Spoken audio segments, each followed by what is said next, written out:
A quiet house, a locked room, and a love story that ended in silence. Gene Hackman, a Hollywood legend, didn't take his final bow on a grand stage, nor did he fade into the background gracefully. Instead, his last act unfolded behind closed doors, beside the woman he vowed to love until the end. But was their simultaneous passing a tragic twist of fate, or did something far more unsettling take place? The truth, unveiled by his own daughter, is something the world was never prepared to hear. Leslie Hackman has broken her silence, and what she reveals changes everything we thought we knew about Gene Hackman. A confession? A heartbreaking love story? Or something even darker? Every word she speaks rips apart the image of the Hollywood icon and drags his legacy into an abyss of obsession, manipulation, and an unrelenting fear called absolute love. The world may never look at Gene Hackman the same way again. Santa Fe, a land where golden sunsets stretch endlessly over dry terrain, where time seems to slow, and where one Hollywood giant sought refuge from the noise. In a modest home, surrounded by the quiet hum of nature, John Hackman and his wife, Betsy Arakawa, lived a life free from the flashing lights and relentless cameras. At 95, John remained a picture of strength. The rugged charm that once captivated audiences still lingered in his piercing gaze, in the slight smirk he gave while sipping his morning tea. Leslie Ann Hackman called it her father's golden years. Not an end, but a continuation of a life well lived. He was in great shape, she recalled, speaking to the Daily Mail. He still did yoga, Pilates. He stayed active. His morning routine remained sacred. A neatly rolled yoga mat in the corner, a silver Pilates ball by the window, a steaming cup of coffee in hand. Meanwhile, Betsy, ever the quiet force beside him, would sit with a book in hand, her eyes drifting between the pages and the man she adored. Their love story began in the 80s. A Hollywood star, weary from a failed marriage, and a refined classical pianist who saw beyond the fame. There was no spectacle, no over-the-top gestures, just whispered conversations and knowing glances exchanged backstage. Together, they built a sanctuary in Santa Fe, a world where they needed no one but each other. Leslie often admired their bond, their quiet understanding. They didn't even need to speak sometimes, she said. Just a look was enough. For 33 years, Gene and Betsy were inseparable. But as time passed, small fractures began to appear in their perfect world. Fractures that would soon become impossible to ignore. Leslie noticed it first, a slight change in her father's voice, a fleeting moment of distance in his eyes. He was healthy, strong, yet something about him felt off. During her visit in early February, he was upbeat, laughing, making plans for his garden. She had no idea it would be the last time she'd hear his voice. No sign of illness, no hint of sorrow, just the usual warmth of home. And then, the unthinkable happened. The call came on February 26th. A friend of the family had been trying to reach Gene and Betsy for nearly a week. No response. Even Leslie's calls went unanswered. A sinking feeling crept into her chest, but she never imagined the horror waiting behind those doors.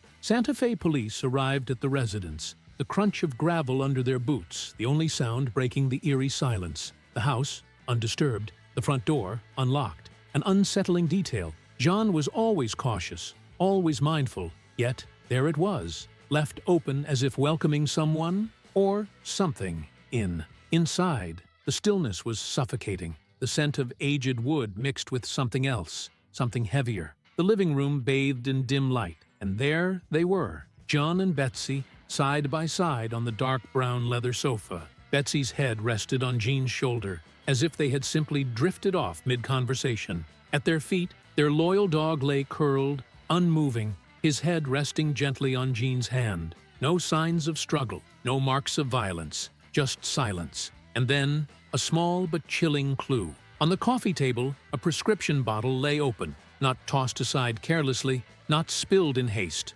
placed neatly, deliberately. Betsy had been taking mild sedatives for years, battling chronic insomnia. But had something changed? Were these pills truly just for sleep? Leslie's mind raced. There had never been signs of severe illness. No warnings, no goodbyes. The forensic team worked in silence. The bodies, they noted, showed no signs of a violent end. No forced entry, no intruders. Just a quiet agreement, an unspoken decision, or something far more chilling. Leslie arrived in Santa Fe, her heart heavy with questions. Standing in the house that once brimmed with warmth, she felt the weight of unspoken secrets pressing in from all sides. Her father, her strong, resilient father, gone. Betsy, the woman who had devoted her life to him, gone. But now, in the cold emptiness of the house, those words echoed with a new, chilling meaning. Leslie knew her father. He was a survivor. He loved life, but he also loved Betsy. And if she had asked, if she had pleaded, would he have turned her down? The police called it an unexplained case. No foul play, no clear answers. But for Leslie, the truth lay in the silence, in the untouched teacups, in the way time itself seemed to have frozen in that house. Secrets don't die, not completely. They linger, whispering through the walls of an empty home, waiting for someone to listen. And as Leslie sat in the darkened guest room that night, staring out into the vast Santa Fe sky, she knew this was just the beginning. What really happened behind those locked doors? And more importantly, was there a decision made that night? One that neither Jean nor Betsy could take back. The silence was suffocating, lingering in every corner of the Santa Fe mansion like a ghost, refusing to be exorcised. When police arrived, they weren't just walking into a crime scene. They were stepping into a puzzle, a chilling enigma that had been quietly unfolding behind locked doors. Gene Hackman, the Hollywood legend, and his wife, Betsy Arakawa, weren't just found. They had been gone long before anyone realized. But for how long? Days? Weeks? The absence of clear answers turned grief into a haunting mystery. Neighbors whispered the same unsettling response. "I don't remember the last time I saw them." The curtains were always drawn, the house eerily still, as if it had been frozen in time. Even friends and family who reached out were met with nothing but silence, calls unanswered, messages ignored. It was as though Jean and Betsy had vanished into thin air, leaving behind only their shadows. The security footage only deepened the mystery. The last recording showed Jean stepping out to get the morning mail, a small, ordinary moment that now carried a chilling weight. From that moment on, the camera caught nothing. No visitors, no movements, just the wind whispering through the trees. Inside, the house was disturbingly pristine, beds neatly made, no sign of a struggle, not even a last meal left unfinished. But it was the small notebook on the bedside table that sent chills down the investigators' spines. Pages filled with mundane notes, appointments, reminders, until the handwriting began to shift, shaky, fragmented. If this is the last day, let it be peaceful. Not a confession, not a farewell, just a cryptic farewell to the life they once knew. What happened in those final days? Did they sit together, hands entwined, reminiscing about a life well lived? Or did something far darker unfold? Betsy had been Jean's unwavering companion, the woman who stood by his side for over 3 decades. But behind closed doors, did love transform into control? Leslie Hackman, Jean's daughter from his first marriage, couldn't ignore the unease crawling up her spine as she pieced together the truth. Betsy had always kept a firm grip on Jean's world, managing his meals, his medications, his routines. Was it devotion or something else entirely? When police examined the prescriptions scattered across the bedside table, the revelations were staggering. Sedatives, high-dose painkillers, medication typically reserved for those nearing the end of a terminal illness. But Jean wasn't terminally ill, so why were they there? Leslie's mind spiraled back to the final conversation she had with her father. His voice was tired, but warm, filled with simple joys of everyday life. There was no mention of despair, no goodbye, just normalcy. So who made the choice? Was it a pact, whispered in the dead of night? Or was Jean led, unknowingly, down a path he never intended to take? Text messages on Betsy's phone painted an even darker picture. "I can't live without him. If he goes, I go too." Words that once seemed like emotional confessions now felt like something more, a plan, a premeditated decision to ensure they left this world together. But was it truly mutual? Or was John too sedated to make that choice for himself? The unanswered questions gnawed at Leslie's soul.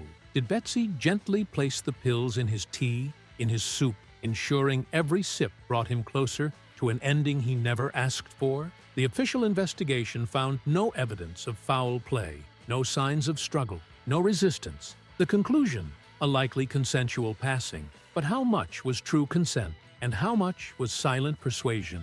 The town of Santa Fe would never forget. The mansion, once a serene retreat, became a place of whispered rumors, of flickering lights seen through darkened windows, of restless spirits trapped between love and loss. John Hackman, a man who once commanded the screen with unshakable presence, had faded away not in applause, but in an eerie, unsettling silence. Leslie could never bring herself to reopen the case. Some doors, once closed, are meant to stay that way.